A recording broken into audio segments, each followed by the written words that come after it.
Chapter 6476. That left the port on the day of the incident and a few days before and after.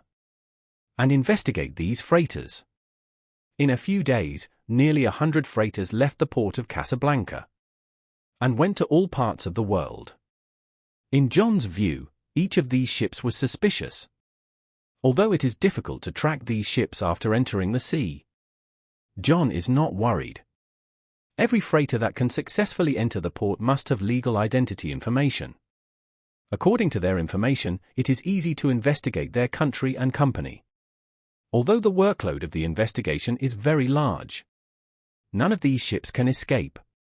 So he asked people to investigate and sort out the sailing routes of these ships.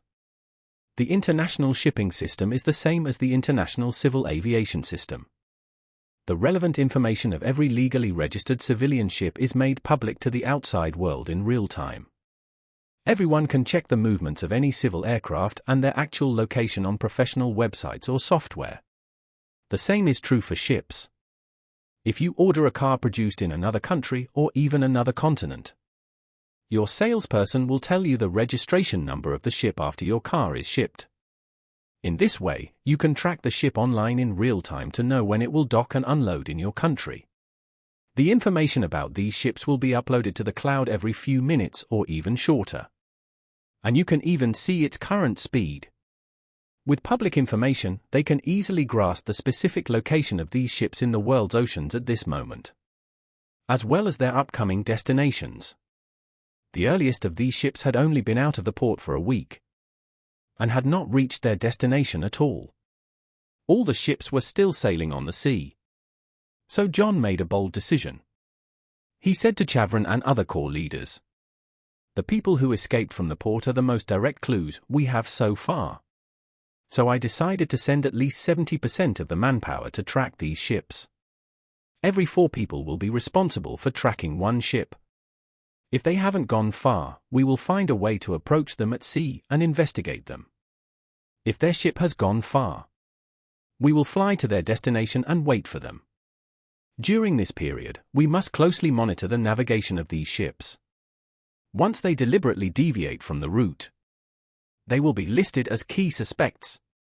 Chavarin immediately asked, "Grand Commander, is the investigation in Morocco progressing normally?"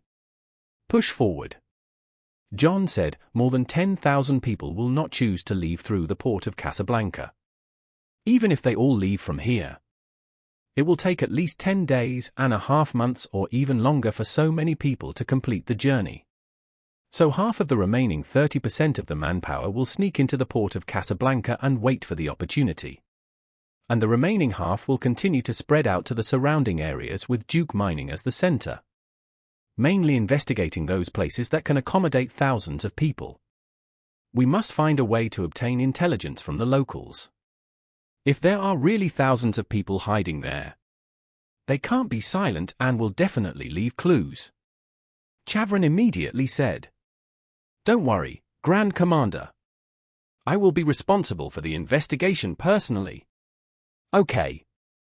John nodded and said, "Once you find a suspect, the first thing you should do is report it first, and then send out scouts to investigate. If the scout dies or does not come back, notify me immediately and I will notify the 3 elders immediately." Chavarin said respectfully, "I obey your command." As he was speaking, a leader of the Tiger Guards rushed over and reported to John, "Grand Commander, I found the sword of Miss Rhea inside the mining area."